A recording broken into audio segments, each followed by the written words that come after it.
दोस्तों आप सभी का बहुत बहुत स्वागत है। आज का जो हमारा वीडियो है वो है इकोनॉमिक्स का एक पार्ट है इंडियन पॉलिटी। उसमें दोस्तों आज हम स्टडी करेंगे निर्वाचन आयोग, जिसे इंग्लिश में बोला जाता है इलेक्शन कमीशन। बहुत ही ज़्यादा इंपॉर्टेंट टॉपिक है ये। तो आज इस वीडियो में हम अच्छे से इसको समझेंगे। फ्रेंड्स, हम इसको अलग अलग छोटे छोटे पार्ट में समझेंगे। सबसे पहले हम बात करेंगे इसकी स्थापना की कि कब इसका गठन हुआ। उसके बाद मैं आपको बताऊंगा इसका स्ट्रक्चर, कि इसमें कितने मेंबर होते हैं निर्वाचन आयोग में। उसके बाद में इसका आपको वर्क बताऊंगा कि इसका काम क्या होता है। और फिर लास्ट में आपको कुछ इंपॉर्टेंट पॉइंट्स बताऊंगा। ठीक है दोस्तों, ये सब आपको समझाने के बाद लास्ट में हम एक क्वेश्चन आंसर सेट लगाएंगे जो प्रीवियसली एग्जाम में क्वेश्चंस पूछे गए हैं निर्वाचन आयोग इलेक्शन कमीशन से। हम उनको कितनी आसानी से सॉल्व कर लेंगे अगर हम इस लेक्चर को अच्छे से समझ लेते हैं तो। ठीक है दोस्तों, तो अगर आप चाहते हैं कि एग्जाम में इससे एक दो नंबर हमारा अच्छे से कवर हो जाए तो आप इस टॉपिक को अच्छे से समझिए और लास्ट में क्वेश्चन आंसर सेट जरूर लगाइएगा। चलिए फ्रेंड्स, हम स्टार्ट करते हैं वीडियो को। फ्रेंड्स, सबसे पहले हम बात करते हैं इसकी स्थापना की, कि निर्वाचन आयोग की स्थापना कब हुई और निर्वाचन आयोग की स्थापना क्यों करना पड़ी। देखिए ध्यान से सुनिएगा, निर्वाचन आयोग के बारे में संविधान में कहां पर दिया गया है, भाग 15 में आर्टिकल 324 से 329 में दिया गया है। ध्यान रखिएगा, आर्टिकल 324 से 329 में दिया गया है। ओके फ्रेंड्स, अब हम बात करते हैं कि इलेक्शन कमीशन की जरूरत क्यों पड़ी, क्यों इसकी स्थापना करना पड़ी। तो ध्यान से सुनिए, भारत में पारदर्शी और निष्पक्ष शासन के लिए इलेक्शन कमीशन की आवश्यकता पड़ी थी। इसलिए इसकी स्थापना 25 जनवरी 1951 को कर दी गई थी। कब करी थी? 25 जनवरी 1951। ध्यान रखिएगा डेट, ये एग्जाम में पूछते हैं। मैं आपको अभी कुछ पॉइंट्स बता रहा हूं, फिर इसका अच्छे से स्ट्रक्चर समझाऊंगा तो बहुत अच्छे से क्लियर हो जाएगा आपको। अगला पॉइंट है हमारा, भारत में पहली बार आम चुनाव कब हुए थे। इसकी स्थापना हो गई थी 1951 में। और पहली बार जो हमारे आम चुनाव हुए थे वो कब हुए थे? 1951 52 में पहली बार आम चुनाव हुए थे। इलेक्शन कमीशन का काम यही होता है कि चुनाव करवाना। ठीक है, जो मैं आपको आगे बताऊंगा कि इसके काम क्या क्या होते हैं। बस अभी ध्यान रखिए कि पहली बार आम चुनाव कब हुआ था। इसकी स्थापना 1951 में हुई थी और उसी साल 1951-52 में पहली बार आम चुनाव हुआ था। ओके दोस्तों, अगला पॉइंट ध्यान रखिए, बहुत इंपॉर्टेंट है। 25 जनवरी का जो डे है, ये 25 जनवरी का दिन है राष्ट्रीय मतदाता दिवस के रूप में मनाया जाता है। राष्ट्रीय मतदाता दिवस बहुत इंपॉर्टेंट पॉइंट है, ये काफी एग्जाम में पूछा गया है, रेलवे के एग्जाम में और काफी एग्जाम में पूछा जाता है। ठीक है दोस्तों, तो ध्यान रखिएगा। अब मैं आपको बताता हूं फ्रेंड्स इसका स्ट्रक्चर, कि कितने इसमें सदस्य होते हैं, पहले कितने थे, फिर क्या चेंज हुए हैं, सारा मैं आपको समझाता हूं। फ्रेंड्स, स्ट्रक्चर को ध्यान से समझिएगा। सबसे पहले मैं आपको बताता हूं कि पहले जो इलेक्शन कमीशन था वो था एक सदस्यीय। मतलब कहने का यह है कि इलेक्शन कमीशन में सिर्फ एक सदस्य था, और वो कौन था? निर्वाचन आयुक्त, जिसे इंग्लिश में बोला जाता है इलेक्शन कमिश्नर। ठीक है, ये पहले की बात थी। उसके बाद 1993 के बाद क्या हुआ, इलेक्शन कमीशन को त्रिसदस्यीय कर दिया गया। त्रिसदस्यीय मतलब 3 सदस्य कर दिए गए इलेक्शन कमीशन के अंदर। तो देखिए दोस्तों, ये 3 सदस्य हैं, आपको समझ में आ रहा होगा। जिसमें सबसे ऊपर जो है वो होता है चीफ इलेक्शन कमिश्नर। इसे बोला जाता है मुख्य निर्वाचन आयुक्त। क्या बोला जाता है? मुख्य निर्वाचन आयुक्त। ठीक है, और जो दो दिख रहे हैं आपको नीचे, वो होते हैं इलेक्शन कमिश्नर, मतलब निर्वाचन आयुक्त। ओके फ्रेंड्स, क्लियर हो गया। तो आपने स्ट्रक्चर समझा, पहले एक सदस्यीय इलेक्शन कमीशन था, 1993 के बाद में इसको क्या कर दिया गया? त्रिसदस्यीय इलेक्शन कमीशन कर दिया गया। 3 सदस्य में से भी हमने समझ लिया, पहला जो होता है वो होता है मुख्य निर्वाचन आयुक्त होता है, और दो जो होते हैं वो होते हैं निर्वाचन आयुक्त। ठीक है, अब इनके बारे में मैं आपको बहुत इंपॉर्टेंट पॉइंट्स बताने जा रहा हूं, ध्यान से सुनिएगा। सबसे पहली बात तो ये कि चीफ इलेक्शन कमिश्नर और इलेक्शन कमिश्नर की नियुक्ति कौन करता है? तो इनकी नियुक्ति करता है दोस्तों राष्ट्रपति करता है। कौन करता है? राष्ट्रपति करता है। उसके बाद अगला पॉइंट आता है कि मुख्य निर्वाचन आयुक्त का जो कार्यकाल होता है ये होता है 6 वर्ष का। ध्यान रखिएगा, 6 वर्ष का कार्यकाल होता है। इसमें एक कंडीशंस होती है, अगर उसकी एज 65 ईयर अगर हो जाती है तो उसको वहां से रिटायरमेंट लेना पड़ता है फिर। ठीक है, उसका रिटायरमेंट आ जाता है। 65 एज अगर हो जाए उसकी तो उसे वो कार्यकाल उसका समाप्त हो जाता है। तो ये ध्यान रखिएगा, 6 वर्ष या 65 दोनों में से जो पहले हो। Okay, clear. अगला पॉइंट देखते हैं, इलेक्शन कमिश्नर जो होता है उसकी जो सैलरी होती है, इलेक्शन कमिश्नर और चीफ इलेक्शन कमिश्नर की जो सैलरी होती है वो होती है सुप्रीम कोर्ट के न्यायाधीश के बराबर होती हैं, 90,000 होती हैं समथिंग। ठीक है, और ये भारत के संचित निधि से सैलरी प्राप्त करता है। अब सबसे बड़ा डाउट ये आ रहा होगा कि संचित निधि क्या है, तो मैं आपको थोड़ा सा क्लियर कर देता हूं। संचित निधि के बारे में ध्यान से सुनिएगा। संचित निधि को इंग्लिश में बोला जाता है कंसोलिडेटेड फंड। इससे पहले जो मैंने आपको एक लेक्चर बताया था वित्त आयोग का, उसमें क्या होता था कि सेंट्रल के पास जो टैक्सेशन आता था पैसा सारा, उसमें से वो क्या करता था, कुछ परसेंट स्टेट गवर्नमेंट को दे देता था। ठीक है, उसके बाद जो पैसा बचता था वो सारा पैसा कहाँ जाता है, संचित निधि में जाता है, उसी को संचित निधि बोला जाता है। अब उसमें से दो तरीके से पैसे निकलते हैं। पहला तो क्या, संसद की पूर्व अनुमति के बाद उसमें से पैसा निकलता है, और सेकंड होता है राष्ट्रपति, उपराष्ट्रपति, attorney general of India, CAG, supreme court का न्यायाधीश, हाई कोर्ट का न्यायाधीश, इलेक्शन कमिश्नर, इन सब की जो सैलरी निकलती है वो कहां से निकलती है दोस्तों, वो निकलती है संचित निधि से। ठीक है, क्लियर? तो ये ध्यान रखना पॉइंट।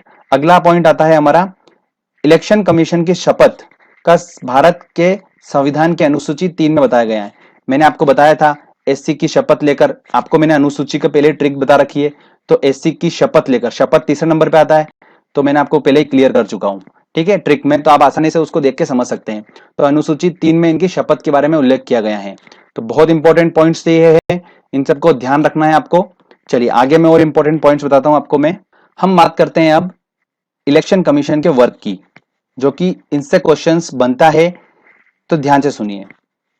राष्ट्रपति उपराष्ट्रपति का चुनाव कराना, यह पहला काम होता है इसका। लोकसभा, राज्यसभा, विधानसभा, विधान परिषद, इन सबके सदस्यों का चुनाव कराने का भी जिम्मा होता है वो इलेक्शन कमीशन का होता है। ठीक है, अगला पॉइंट आता है कि चुनाव की डेट निकालना, चुनाव खर्चों की निगरानी रखना, आचार संहिता लगाना और उसका पालन करवाना।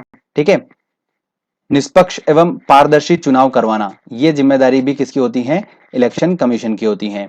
उसके बाद आता है मतदाता पहचान पत्र तैयार करना, चुनाव चिन्हों का आवंटन करना, ये सारी रिस्पॉन्सिबिलिटी होती है किसकी, इलेक्शन कमीशन की होती है। तो ये सारे वर्क हैं उनके, ये ध्यान रखिएगा, इनसे क्वेश्चंस बनते हैं। एसएससी, यूपीपीसीएस, इन सब में क्वेश्चंस बने हैं इससे, तो आप थोड़ा सा इनको अंडरलाइन करके ध्यान रखिए।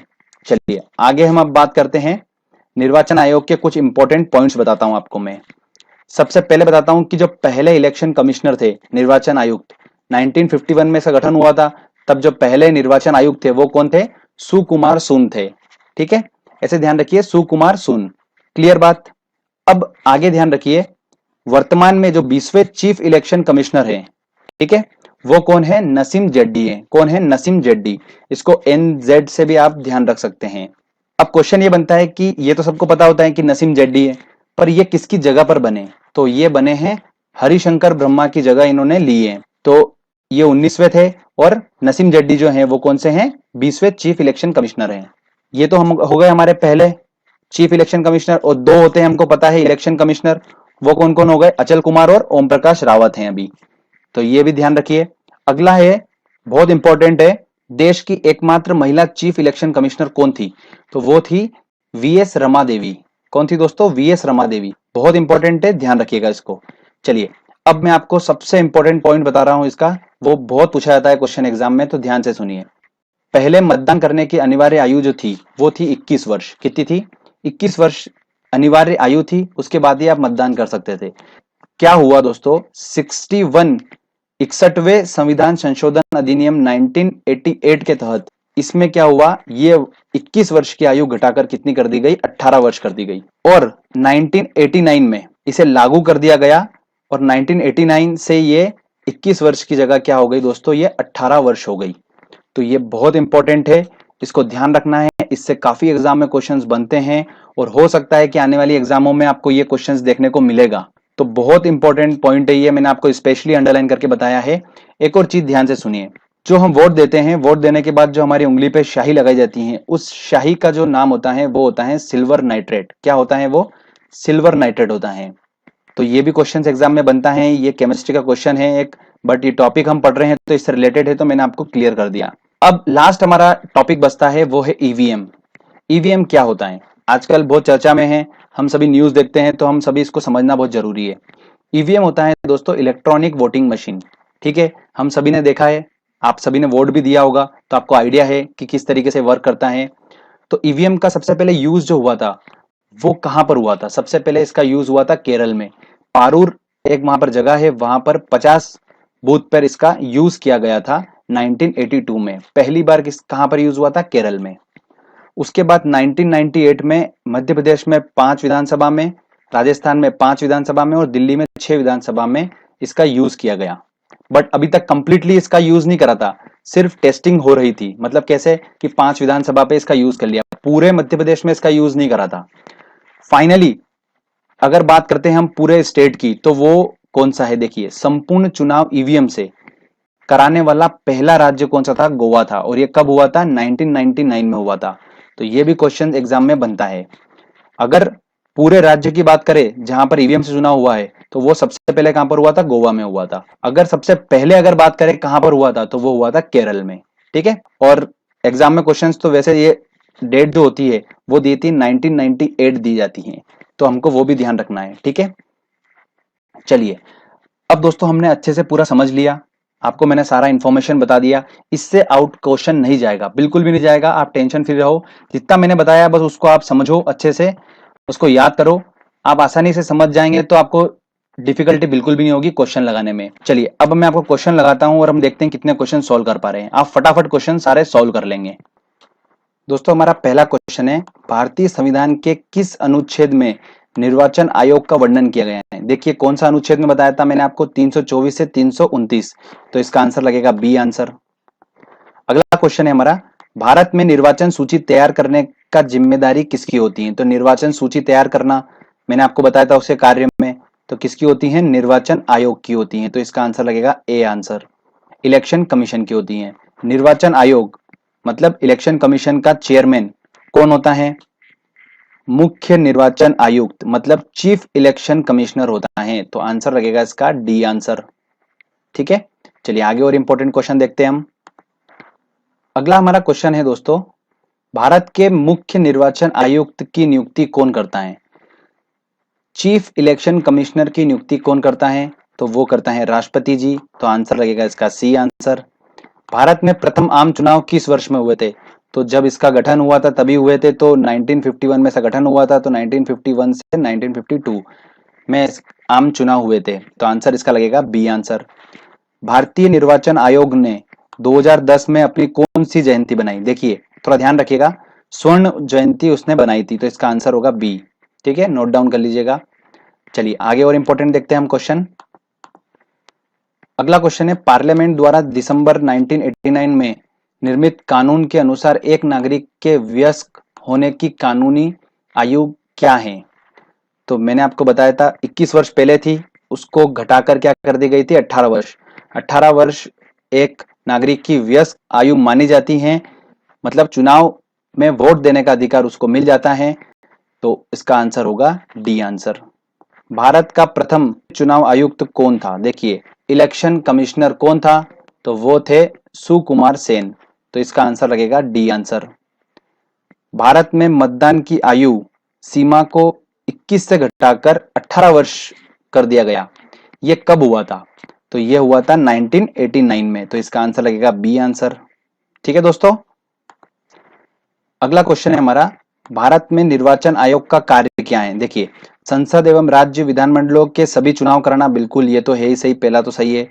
राष्ट्रपति और उपराष्ट्रपति के चुनाव कराना, बिल्कुल ये भी सही है। किसी राज्य में चुनाव की अनुकूल दशा न होने पर राष्ट्रपति शासन की स्तुति करना, नहीं ये तो गलत है बिल्कुल। निर्वाचन सूचियां तैयार करना, बिल्कुल सही है, मतलब 1, 2 और 4, 1, 2 और 4 हो बी, तो इसका आंसर लगेगा बी आंसर।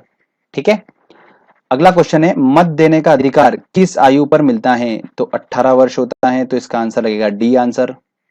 अगला क्वेश्चन है हमारा, मुख्य चुनाव आयुक्त मतलब चीफ इलेक्शन कमिश्नर की नियुक्ति करने का अधिकार किसके पास है? राष्ट्रपति के पास है, तो आंसर लगेगा इसका ए आंसर। निर्वाचन आयुक्त इलेक्शन कमिश्नर की सेवा शर्त तथा कार्यकाल निश्चित कौन करता है? उसकी सेवा शर्त और कार्यकाल ये कौन निश्चित करता है? संविधान करता है, क्योंकि ये एक संवैधानिक निकाय है, तो इसका आंसर लगेगा ए आंसर। ईवीएम का प्रयोग भारतीय चुनाव में सबसे पहले कब हुआ था? तो 96, 98, 97 और 2000। देखिए 98 में मध्य प्रदेश, राजस्थान और दिल्ली, मैंने आपको बताया था वहां पर हुआ था, इसका आंसर लगेगा बी आंसर। ठीक है, चलिए आगे और इंपॉर्टेंट क्वेश्चन देखते हैं हम। भारत का मुख्य निर्वाचन आयुक्त अपना पद धारण करता है 6 वर्ष के लिए, 6 वर्ष के लिए या 65 वर्ष की आयु, इनमें से जो भी पहले हो, बिल्कुल बी आंसर होगा इसका। अगला है क्वेश्चन, निम्नलिखित में से कौन सा काम निर्वाचन आयोग का नहीं है। देखिए, निम्नलिखित में से कौन सा काम निर्वाचन आयोग का नहीं है, देखते हैं। चिन्हों का आवंटन, ये बिल्कुल है। निर्वाचन तारीख तय करना, बिल्कुल है। निर्वाचन की निष्पक्षता बनाए रखना, ये भी बिल्कुल है। चुनाव के लिए उम्मीदवारों का चयन करना, बिल्कुल नहीं है। तो इसका आंसर होगा डी आंसर।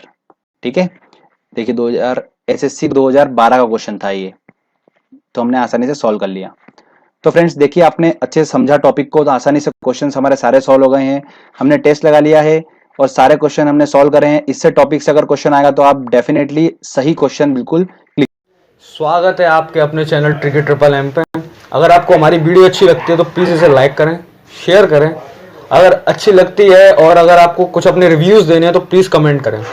और हाँ, don't forget to press the bell icon. अगर आप न्यू हो या फिर पुराने हो तो प्लीज़ आप उसको बेल आइकन को दबा लीजिए। और अगर आप नए हो तो इस चैनल को सब्सक्राइब कर लीजिए फॉर मोर वीडियोज़ नोटिफिकेशंस के लिए। जैसे अगर हमने आपके लिए कोई वीडियो डाली तो आपको तुरंत एक नोटिफिकेशन मिल जाएगा, जिससे आप सीधे क्लिक करके डायरेक्ट वीडियो पे आ सकते हैं।